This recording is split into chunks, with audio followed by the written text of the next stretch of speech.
There is not much about my spiritual journey, but as things happened since my childhood, I just would share with you. You know, I was born in a small town called Amalapuram in East Godavari district, Andhra Pradesh, India, in a middle class South Indian Brahmin family. My father was a local teacher there. Since childhood, our family had an opportunity of association with a saint called Devakinandana Swami. My father's elder brother used to go to him, and actually he brought him first time to our family. This Swamiji used to visit us very frequently, and at times used to stay with us for a week or two also. We as children, we used to do a lot of services to the Swamiji. I do not know about others, but I developed a very strong affinity to Swamiji. And since then, all Swamijis used to attract me with some fascination. Sometime in 1955, one of our teachers, Sree Viswarupa Sharma garu, took us on a picnic. You know, in those days, teachers used to take the students to picnic spots like nearby aqueduct of Gannavaram village. At that time, he took us to a small temple town called Draksharama, where the presiding deity is Bhimeswara and the consort is Manikyamba.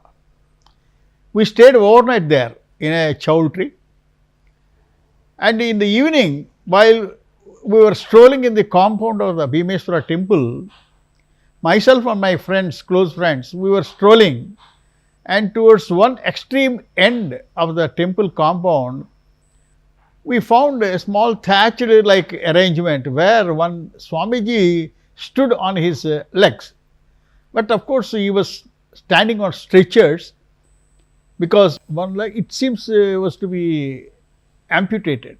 As you know, because of my fascination, I was a little lingering there, and my teacher came there and told us, don't disturb Swamiji, he has been practicing some yoga on Lord Bhimeswara and consort Manikyamba, so stay away from him, he said. Then we came out.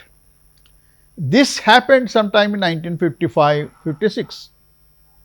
Well, later in 1970, my marriage took place in the nearby town Ramachandrapuram, where my in-laws used to stay. Sometime in 1971, I visited the place, and I went to visit my father-in-law's father-in-law, that is one Mr. Balantra Krishna Rao, who was a local advocate. This Krishna Rao garu used to play host to many Swamijis. I think he hosted one time to Paramacharya also. So I was waiting in his house in the hall as he was inside. But while sitting there, I noticed towards the end of the hall, one Swamiji sitting in a chair. The moment I have seen him, I could recognize that he was the same Swamiji whom I have seen in Draksharama temple in 1955-56. So immediately I recognized him. I just looked at him with astonishment.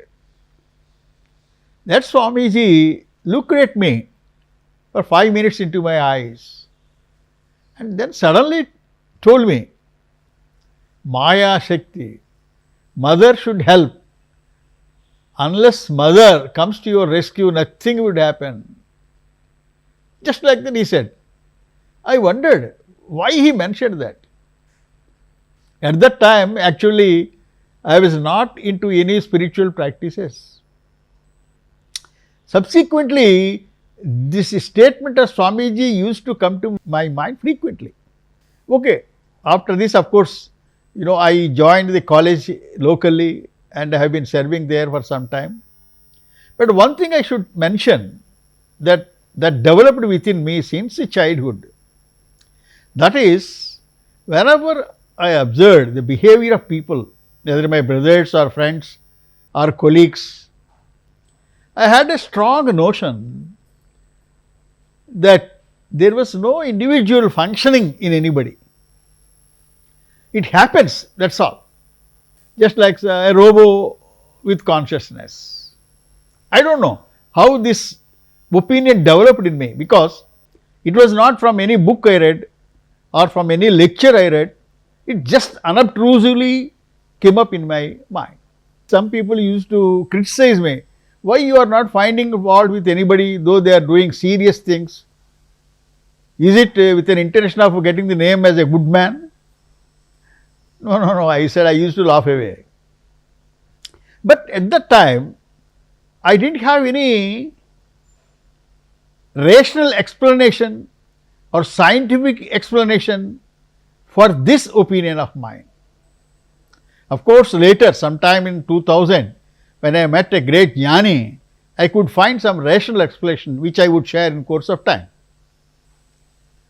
So, days are passing by in the Amalapuram college. I was having good activity with the tuitions with the students. One day, one of the relatives of my wife, Mr. Vadrip Subbarao, is a very extremely calm and nice gentleman. He visited us and I was with students in the hall. And after sitting for a while, he casually mentioned, why don't you read Ramakrishna literature? It would help you a lot. I don't know why he said that. Later, immediately I inquired in the locally and I found Gospel of Sri Ramakrishna and also one small book on Jnana Yoga by Swami Vivekananda. Sri Ramakrishna's Gospel brought lot of changes in my opinion about God. Till then, I had no firm opinion about the form of God or formless God. But Ramakrishna, with his parables and examples, gave a very clear indication as to what is the implication of these two. And I developed intense devotion towards Sri Ramakrishna. And whenever I used to see his picture, a lot of emotion used to come up and I feel very elated. And sometimes tears used to roll. People, relatives used to just comment jocularly also about my feelings. Okay, after this development, it so happened that I took some professional examinations with an intention of changing my career from lecturer to other professional jobs. Luckily, I passed them and there was an offer from Kerala. I was in two minds whether to shift the job or not. So then immediately I just mentally, just a flash came. If Sri Ramakrishna appears in my dream, I thought I would take it as a green signal. I don't know how it happened that night. Sri Ramakrishna appeared, but he didn't speak to me. But I thought it was a green signal and then I plunged. Then I took the decision and changed the job. So in course of time, I landed in Hyderabad. So that is a different life. Till I came to Hyderabad, I was doing like any other Hindu, daily puja in the room, in the house, with worship of idols actually, and carrying on some recitations, etc. But the influence of Sri Ramakrishna literature made me think, why only stopping at this level of routine prayers to God? Why not take a serious plunge into realizing God, which was mentioned many times in Gospel? But when I looked into the book, there was no any practical guidance there for any seeker to start with. I just thought that a guru is required for anybody to achieve any spiritual progress or even self-realization. A doubt arose in me. Am I to take Sri Ramakrishna or Sri Shirdi Sai or somebody like that as a guru? Or whether there should be a living personality in a physical body to guide me? This doubt gripped me for a long time. Sometime around in 1991 or so, I happened to join a spiritual retreat organized by Sri Ramakrishna Mat Hyderabad.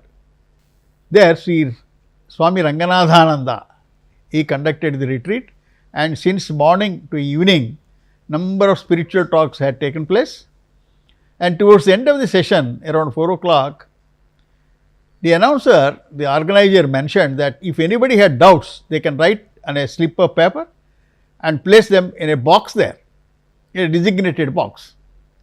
So I wrote my doubt.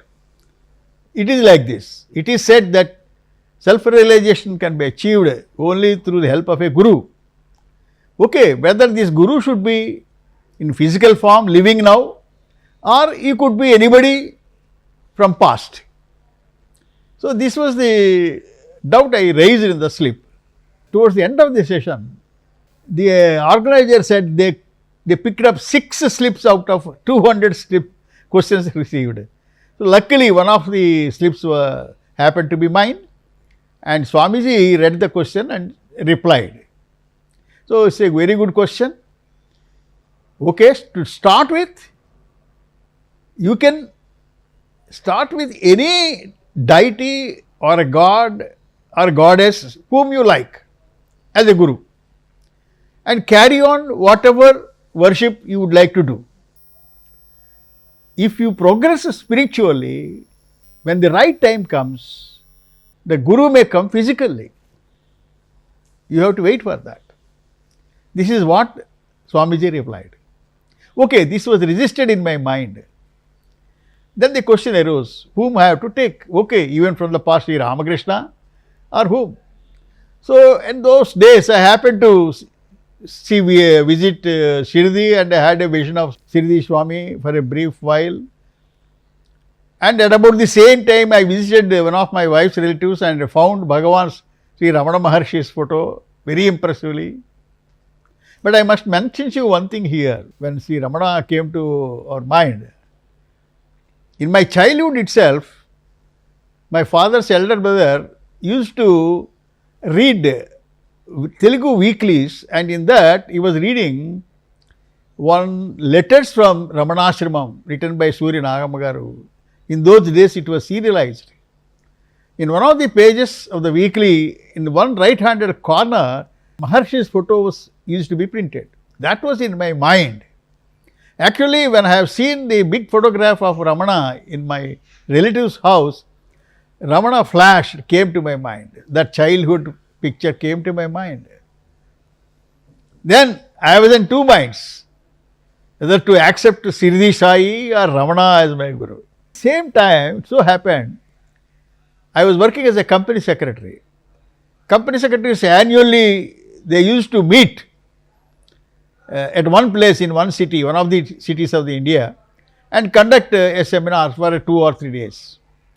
So one seminar was announced in Chennai for 3 days.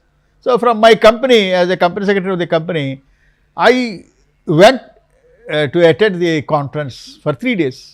Attended the conference for 1 day, and the next day morning when I was about to move from the hotel to the conference venue, suddenly something happened to me. Impulsively, I immediately packed the luggage and left for Tiruvannamalai from Madras. I know, of course, it was in my mind that Sri Ramana Maharshi was from Tiruvannamalai. So I landed in Tiruvannamalai, took a room in a hotel, then went to the Arunachaleswara temple. So it was a massive temple. I visited the deity and his consort, Arunachaleswara and Apita Kuchamba. I roamed around temple compound for nearly 6 hours. Till the evening I was there, the compound. But towards the end, I thought I should visit Sri Ramanashrama. Then immediately I picked up an auto and then went to Ramanashramam. So that was the first time I went to Sri Ramanashramam, and the very place transported me to some exhilarating feelings. The people tree, the vadam trees, oh, so pleasant. So, but the ashram management at that time, one Sri Mani, who was closely related to Bhagavan also, was a very, very impressive personality. He inquired about me, and I said I came here as a devotee of Ramana. He said he doesn't give normally to tourists, but anyhow, you could stay if you want. I said he gave me accommodation for 2 days. And then while putting luggage in the room, two ladies encountered me, and they were mentioning that they are going to Skandashram. Then immediately, without thinking anything, I said I would join them. So I joined them for a trip on the hill, and while traveling, they have been talking for out of every 10 words they were talking Nanagaru, Nanagaru. I asked them, who is this Nanagaru? They said he is one gentleman, Bhupatiraju Lakshmi Narasimharaju, but popularly known as Nanagaru among all his devotees. He is from Jinnuru in West Godavari district. He has never seen Bhagavan Ramana Maharshi. Without seeing him, one night he had a very wonderful dream where some old man appeared and kissed him and blessed him. And subsequently, when he read an article in Hindu, when he came to series number 7, something happened in his body. When he inquired about the name, that happened to be Bhagavan Sri Ramana Maharshi, and he got his photo, and since then he plunged. And in East and West Godavari, lakhs of people came to know about Bhagavan Sri Ramana Maharshi through that gentleman Nanagaru. So I was very much impressed. So during the stay in Arunachalam, Ramanashram only, I purchased a small book in the library, in the bookstall, Who Am I? Small booklet. That was the first introduction to Advaita. It was a small questions and answers, just 1 or 2 pages. It was not written by Bhagavan with his hand. It was some Pillai who used to attend on him while he was in Virupaksha cave. When he questioned, Bhagavan replied. So it was the first teaching almost by Bhagavan Ramana Maharshi, and that was later printed with the title Who Am I? So that was the crux, core teaching. What Ramana says is, to anybody who questions about the world and God, he used to say, first find out who is questioning. Before going to the world and God, first question, who is that is questioning? Who am I? Question yourself. What is the true nature of yourself? Find the true nature of yourself, and you would get answers about the world and God later. So this impressed me. Okay, so this is actually thing to be followed, but unfortunately there was no other guidance about the way in which this inquiry is to be conducted. The ladies I met or the other people I met there, they were not giving any idea to me. I thought of asking what they would do, but somehow they were reluctant. It appeared to me that it was purely a personal thing. One should find his way out. Then after coming out from Ramanashram to Hyderabad, then I visited an official trip to some place. There nearby I met Sri Nanagaru at his place. When I met Nanagaru, I just told me generally about myself and my interest in it. And he suggested, since you are staying in Hyderabad, you please visit Sri Ramana Kendram. Immediately after coming to Hyderabad, I visited Ramana Kendram, and I was astonished to find 40 or 50 people who are absolutely selfless, I mean egoless. Normally you find everywhere people with ego, but there everybody is so, how could, it's like something very strange. Ever since that date, I used to go to Ramana Kendram satsangs and see Dr. K.S., who is a well-respected president of the Kendram. And Dr. K.S. used to speak every day. And what I came to know from Dr. K.S. is that he was also not talking about inquiry, self-inquiry, how it should be done and all that. And the Kendram people also in their discussions, they were mainly discussing about Bhagavan's stories and so-called miracles or whatever things those happened. But nobody was talking about serious sadhana. But Dr. K.S. used to highlight one important thing. He used to say one thing already. If you think of God, it is grace. Even if you do not think of God, it is also His grace. That gave me a wonderful lesson. Somehow it struck with my firm opinion earlier. That means he is suggesting indirectly there is no individual. It is the entire role of Paramatma only. So it is coinciding with the surrender principle I have been thinking, that is that there is no individual. So Dr. K.S. influenced me, especially in this surrender philosophy. And of course, without my questioning about my problems, once I had a problem around the same time, suddenly I had a problem whether I should pray to God or not. Till then I was not praying God for material benefits, but from this crisis to come out whether I should pray or not. Then suddenly one fine morning I found a postcard to my address. Surrender is the highest prayer. I was astonished how Dr. K.S. could know of my problem and reply like this. And that solved all the problems. Oh, then why I was worrying? All along I have been believing that there was no individual. Why should I pray? Let us accept whatever that happens. And that the first glimpse of my findings since childhood got a solution there. Later, of course, I was continuing. I happened to go to Botswana on a different assignment, and there I met one friend, Kumar Shankar. He was a chartered accountant practicing locally. When he came to know that I am interested in Ramana Maharshi and casually in a temple talk, and we started conducting self-inquiry. Self-inquiry in the way we understood. We used to carry it every Sunday.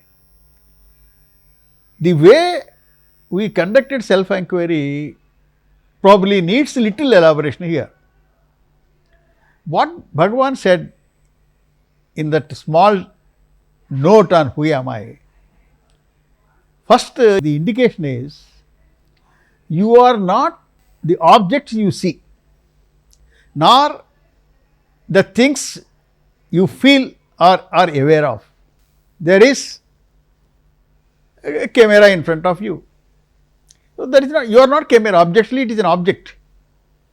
It is an object outside your body. So you are not that object. Okay, you come nearby, your body, your legs. So they are also objects, you are seeing them, but you are not the legs. Why? Legs are all object, even if legs are removed, you are there. So, okay, you go inside the body. You are aware of your heart. Yes, you could feel its stabbing, vibration. Though you are not seeing, you are aware of it. So, whatever you are aware of also is an object. You are aware of your thoughts, you are aware of your feelings. All these are objects. You are the subject. That subject to which all these are objects is your I. What you feel always as I. That means you just feel that you are aware of yourself. That is your I, core I. That is subject. Everything else is object. That is such a subject, it cannot be object to anything else. That means there is nothing which is objecting your I. Your I is the subject, everything else is object. Conduct this inquiry and reach, you first recognize that I. That is the maximum you can go with mind. Once you go there, you identify there is no mind there. But what about? You have to continue holding to the I awareness. When you continue to hold this I awareness for sufficient period, changes may take place without your knowledge. And sometime this I which you are feeling now drops. The real I, the self that emerges. So from this I understood actually, so the I that presently anybody feels is a false I. That is not real I. This I, actually, whenever I say I, is a thought. From my awareness, when I say I am Ramana Sharma, the first thought is Ramana Sharma. I am identifying myself with this I. After that only everything else is coming. The subject actually is a thought. First, Ramana Sharma is a thought. For that, everything in the world are all thoughts. Who is witnessing this thought? So, on inquiry, in course of time, that drops. Just like a drop dropping in a ocean and merges in ocean. Just like a river merges in a ocean. That is. So, this was the theoretical understanding I had. So, with that intention only, I have been practicing, going back and holding, reaching that I, okay, aware, and holding it, as Bhagavan said. Rest he said, he did not say, that means it is implied. Surrender, it comes, it happens. So, this we have been carrying on. In Botswana, also along with Kumar Shankar, we used to carry this inquiry, but to tell you frankly, probably some progress might have been happening because there were changes in my outlook towards life. Definitely attitudes, there are so many things, so many changes. See, you would not know what changes that would take place in your personality, in your prejudices, in your opinions. So much, they are not tangible. Okay, but spiritually what this self, the universal self which Bhagavan mentioned, but that we found it to be quite a way. Okay, we thought we would wait. Then in one day, Kumar Shankar and myself, after a self-inquiry session, we were having coffee, and I mentioned casually, we were not living during Bhagavan's time. Bhagavan was a jnani. Don't you think it would be wonderful if we could meet some jnani who is in flesh and blood? I just casually mentioned it and we left that. So after that I came to India on a holiday, and I stopped in Bombay with my brother-in-law, and I received a mail from Kumar Shankar. So we were talking about jnanis presently. So there is one jnani in Bombay, Ramesh Balsekar, who is a close disciple of Nisargadatta Maharaj. Why don't you meet him? He said. So immediately I called Balsekar's residence. But it so happened that his wife or somebody lifted the phone and said that Balsekar went to Germany, some people took him. So I was a little disappointed, but okay, but after the expiry of my leave, I was returning to Botswana. On my way back, again, I stopped at Bombay and again I called. Then this time, Ramesh was there. So they said I could go and join the satsang there. They used to conduct satsang. It used to be a small hall where around 25 to 30 people could accommodate. But you know, I was only one Indian among around 25-30 people. People from all around the world used to come and stay in hotels and attend his satsang and go away. And what is the teaching of this Ramesh Balsekar? He almost is giving but he got whatever knowledge, he owes it to Nisargadatta Maharaj. But I have not studied in detail about Nisargadatta, though later I read his book on I Am That. But the entire teaching was condensed by Ramesh Balsekar into very small 2 or 3 pages note. It is the teaching that coincided with my understanding. I was astonished to find a rational explanation to my opinions formed since childhood. What is that explanation given by Ramesh? Ramesh said, simple, events happen, deeds are done, and there is no individual doer. So this exactly tallies with my understanding. Everything happens, he says, for every individual or anything in the world, is programmed. It goes according to a program written by the source. So what is it? You carry on your activities, but accept whatever that happens as the disposition, as the gift from that source or God, whatever it is. In fact, this is nothing different from what Krishna taught in Bhagavad Gita. You do your karma and I give the fruits. This is the essence of Bhagavad Gita's teaching. But he explained. Somebody was questioning it. What he said is, first you believe 100% that you are not the doer. What happens if you believe that you are not the doer? Let us see. Suppose you entered a bus, for traveling purpose, you entered a bus, keeping your purse in back pocket. And immediately after alighting from the bus, you noticed that your purse was stolen. It carried around 10,000 rupees. So immediately what you would do? You blame yourself. Why I should have done this? Why did I not take a taxi? Why should I have kept 10,000 in the purse? Every time it comes to your mind, you blame yourself. Now, suppose you believe the concept that everything happens according to the will of God. Then immediately, suppose 100% you believe, immediately after when you notice that purse is lost, what should be your reaction? Okay, it had to happen. Happened. Okay, what I should do? Immediately block the cards, credit cards, intimate the banks, go to police station, give a report, do what should be done.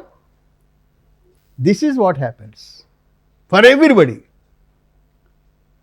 That means every time the mishap comes to your mind, you feel bad. So, even for very serious things and small things. For example, a mother, suppose lost her only child. What happens? Such a tragedy. She feels so bad whenever it comes to her mind. Suppose you give anesthesia and put her to sleep, forgets. But if you believe that 100% that is disposal of, that is at the instance of God only, there is a way to come out of that. At least, okay, it had to happen, happened. But of course, you cannot say that a mother, that for sometimes that will be there. But even for lesser things, we can come out of the frustration immediately. Not that there won't be frustration, it would be there. But you would come out of it very quickly compared to others. Any problem, maybe it is a small one or a big one. If you believe 100%, it had to happen, it happened, okay, let us accept. Suppose it can be viewed in two directions. You did something and you have suffered. But sometimes when you do something extraordinary happened. Somebody got extraordinary benefit, or you yourself got extraordinary benefit. So naturally, if you think you are the doer, what happens? Pride. Oh, I am so great. That means ego develops. Ego is very dangerous, very, very dangerous. You do not know what damage it would do in course of time. Especially if you observe, you don't like people who display their ego, who are boasting about their achievements, because they are thinking they are the doers and the results. No. When you believe that you are not the doer, humility develops. Humility makes you people love. So, in respect of you, if you accept 100% that whatever happens is that the divine will, you can come out of problems quickly, comparatively with others, or if you are successful, you don't develop ego, right? Extend it to others. Why stop? Some other person has done something which irritated you or damaged you. Same principle. There is no person inside the other person. He is not there. So immediately you don't get angry with him. You try to tolerate it. For example, as some time back I was mentioning, you ask your boy to bring an important flask from the cupboard. It's a very costly flask and you like it. And that boy, while bringing it, suddenly dropped it, smashed it. So immediately, normally you would rise and scold the people with all things. No. But if you are a believer in this philosophy, first immediately, oh, okay, don't worry.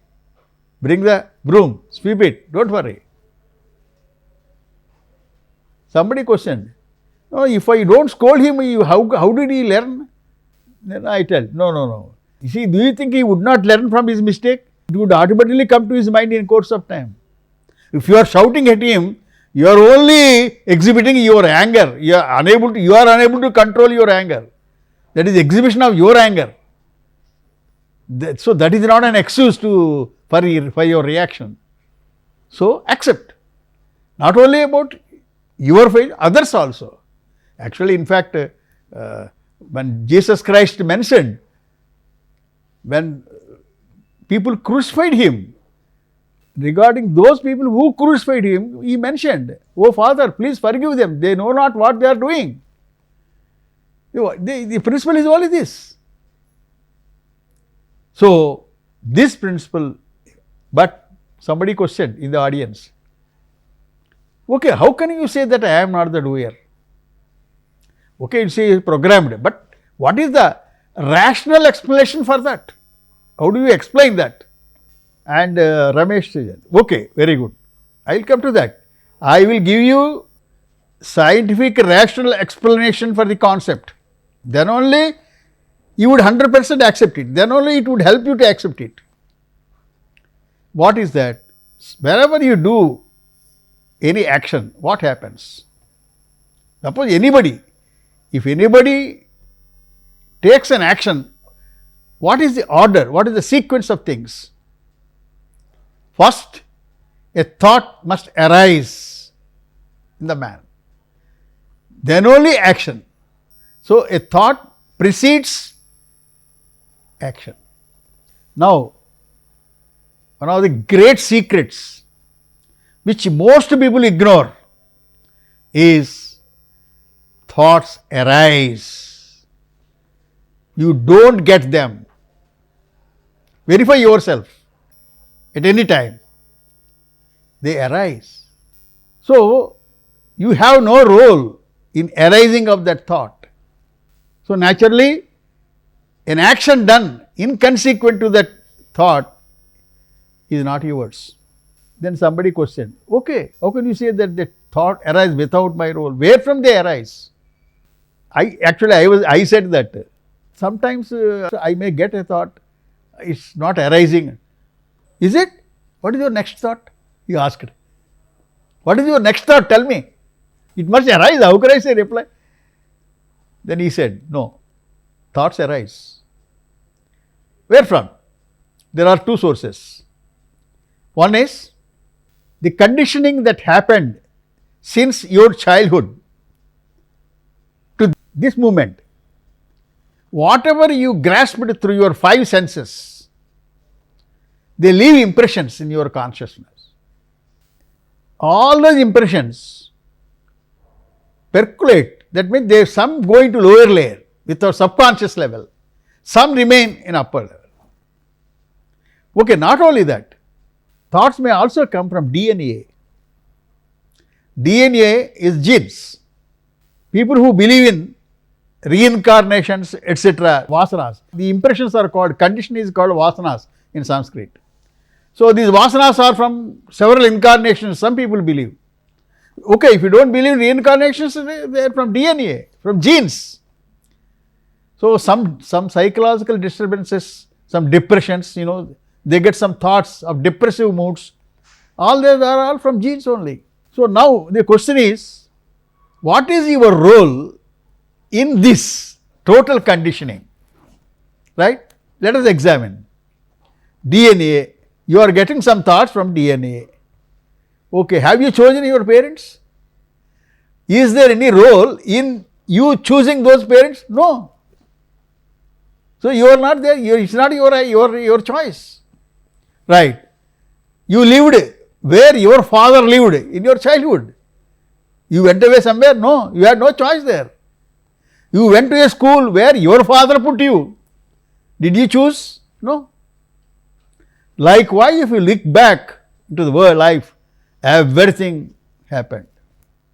From this conditioning, total crores or millions of impressions, something may arise as a thought. You have no role in it. But somebody questioned, out of so many millions, why should one particular thing should arise as a thought? So, a thought is arising, you said. Okay, why that thought should arise from so many millions? Who is deciding that? How it happens? Then he quoted his guru Nisargadatta. Nisargadatta used to say, for any effect in the world, you cannot say that this is the only cause. The whole phenomenal world is an unending chain of cause and effects. For any effect, you cannot specify this is the cause. For example, today I am talking to a TV. Right. This is the effect. What is the cause? Cause is somebody told Sree Satyam Garu of Sree Sannidhi TV that so and so Ramana Sharma is there. He could talk on something important, interesting things. Then that was the cause for you to contact me. If that was the effect, what was the cause? Something else. If you go on finding causes for that, it would be unending chain. Unending. For example, one fine morning you are sitting in the chair in your house. Somebody with a red saree walked in front of your house and suddenly you remembered the red apple in your fridge and immediately the thought arose and got up and took the apple and eat it. So what is the cause for this thought? That red saree. If that is the effect, what is the cause for that? She was travelling to somebody's house. What is the cause for that? See, you unending. It is a chain. So you cannot find, there is no point in finding out an infinite chain of reaction, cause and effects. The whole world is nothing but a chain of infinite cause and effects. Okay. So now you are sure that thoughts are arising without your role and you are acting upon them, and naturally the results may be favorable or unfavorable, and if they are unfavorable, don't blame yourself. If they are favorable, don't develop your ego. Live life happily in the world. This is the only way to live life happily in the world. Forgetting the small point, small secret, people run after temples, pilgrimage centers, sacrifices, so many things. What is the point behind it? That means they want what they want. They want whatever they want to happen. But is it happening? Show me somebody who could get what he wants by doing anything. It may happen or may not happen. It may happen, may not happen. But still you go on doing that, believing, and you plunge yourself. That is called ignorance. But don't blame them. Don't blame them. That is because the thought, as we already discussed, thought should come from the source. So don't blame anybody. Don't blame anybody. But you accept. When I discussed this theory, after coming from Ramesh with some of our friends, they were skeptical whether a thought would arise or why not we get. Then I told them, are you breathing consciously or is it happening? Breathing happens. You have no role in that. Even in your sleep, it happens. Even you are not conscious, that happens. So, the source, Ramana Maharshi used to say, the source for thoughts and breathing is one and the same. Control your breath, your thoughts will stop. So, when breathing is happening automatically, thoughts also arise automatically. Okay, there are some techniques to temporarily stop them and doing something. That is a different matter. There is a different technique. But the fundamental principle is thoughts arise, just like breathing happens. Accept the fact. So, this philosophy, after meeting him, actually, in fact, I met him thrice. Once I took my son also to him. Afterwards, life was going on. I do not say that there are no ups and downs. There are ups and downs in everybody's life. So also mine. But the equanimity, that means with equal reaction to both, would come by accepting this theory. This is what I have been telling everybody. So first forget about Advaita. If you want to live happily in the world, you accept this principle, you will be 100% happy. This is the first thing. Okay, this I have been applying it, but the problem still remains. Self-inquiry. There was no answer for that. There were no answers for the main questions. That is, who am I? Now, this thought analysis actually clarified many doubts on Advaita concept in me. Actually, there is a complication here.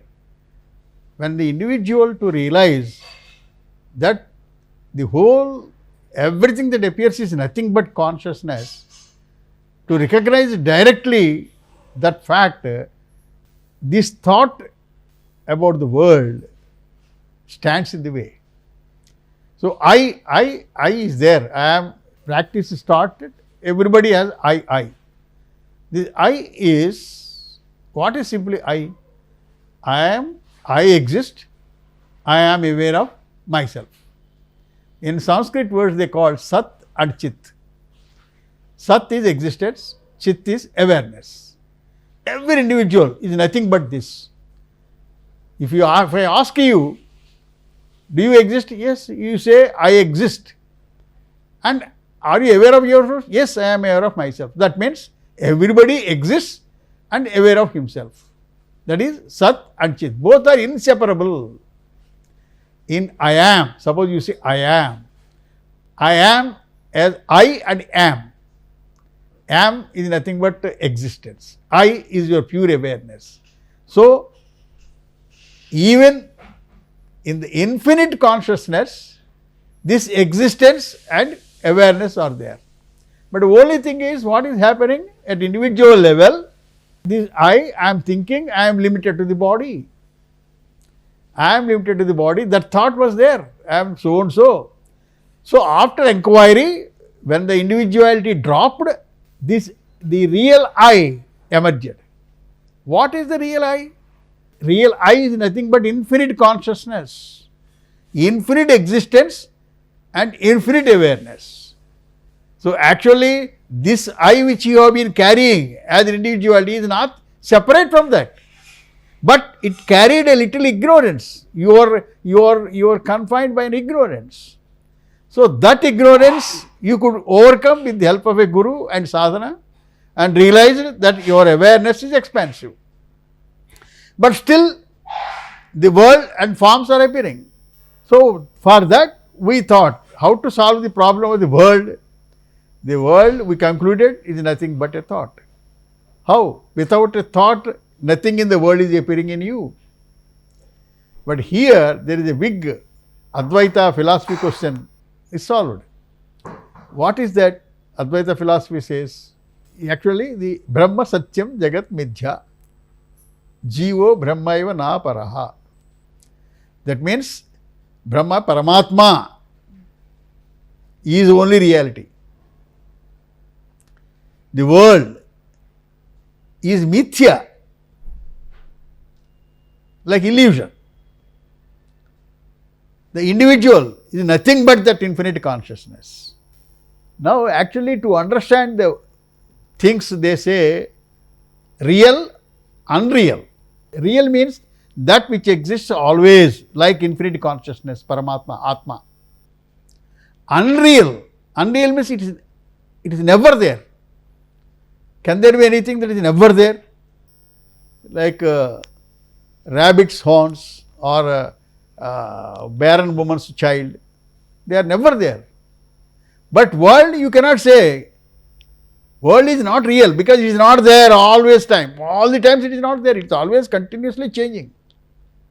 So then what is real? What is the world? What the world is said, they used a technical word called mithya.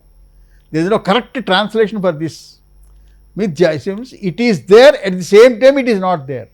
What does it mean? It is not there on its own. It is not there on its own. For that, to understand that, you have a dream. When you are dreaming, it is a world. But without your sleeping consciousness, can there be a dream? Can there be a dream without your consciousness? No. There is an awareness or a consciousness from which dream is appearing. So, dream is not real. It depends upon your consciousness, awareness. So, okay, but it is applied generally, but how to understand the real meaning of it? I want to test directly. I don't want to believe the statement of the scripture. So, the world is not dependent on its own. It depends on something else, on which it is dependent. What is the basis or substratum of the world on which the world is dependent? For that the inquiry continued. For that I said thought. A thought is emerging from my awareness. It is starting from my awareness, and a thought of the world is coming. Okay, some object appeared. I analyzed this thought. This thought is nothing, it is only appearing in my awareness. Thought is not physical. Thought is about an object, but it is not physical. Thought is mithya, I said. Thought is mithya. Why? A thought cannot arise without my awareness. A thought cannot independently exist, isn't it? Just like your dream cannot independently exist, your thought cannot independently exist. So, your awareness is the basis from which thought is emerging. So, thought is mithya. They say, famous example to explain the world. World is nothing but a mistaken snake on the rope. A mistaken snake on the rope. When there is no proper light, you mistake a thread to be a snake. And the moment you feel that it is a snake, all the fear, sweat, trouble, you get worried and do all these things as if it is a real snake. But somebody throws a light and you know it is only thread. It's only a rope. They say world is like that. World is only Paramatma is the rope, is appearing. You are mistaking it as a snake. Just like you are mistaking it as a snake in the twilight, you are mistaking the forms that are appearing as real. They are not real. The substratum of all those forms is nothing but Paramatma. That is what they say. How do I understand directly this concept? Then when I analyzed a thought, it flashed. When a thought is emerging from awareness, I am taking the thought, appling the thought seriously and running around it. That means I am taking the snake as real, the appearing snake as real and running into the world. That means thought is nothing but a snake. That means I am mistaking my awareness only, the thought from my awareness, I am mistaking it as real, as a snake, and getting worried about the world. The moment I realized that this thought is nothing but my awareness, it is only awareness that is apparently appearing as thought. I could see this rope. Snake disappeared. Snake disappeared. Has gone. So what all that exists is nothing but consciousness, infinite awareness. Proved as mentioned by scriptures, not by belief, from my experience. My direct perception, I could feel that every thought that is emerging from my awareness is nothing but awareness. When I take seriously the content of thought, run after it, I am plunging into the world. Then what happens, the moment I recognize this, freedom emerges. Freedom. What is the freedom? Freedom of the world. I know what is reality now. So world objects are there. Okay, the world is there, let us enjoy. It is there for enjoyment only. God's expression is only for enjoyment. Okay. But at the same time, I know its real nature. Suppose what happens, you can take an example. Suppose you wanted to go to a particular place, visit a particular beautiful place. You planned the journey, but nothing, some trouble came, you could not take place. Not what happened, you will immediately get disappointed. Naturally, because what the expected thing did not happen. That means that the attraction towards that place is controlling you because you are assuming to be real. No, when I know that it's all only a thought. Thought is nothing but awareness. Oh, okay. If not today, some other day I will go. Even if I do not go, it's possible. So anything is the world. If I get it, it's okay. Even if I don't get it, it's okay. After all, that's not real. That means I am free. I am free from the hold of the world. That is what anybody wants in the life. Freedom. Freedom emerges from the realization that world is not real. There you are not accepting what the scriptures said. You tested yourself. World is nothing but a thought. A thought is nothing but your awareness.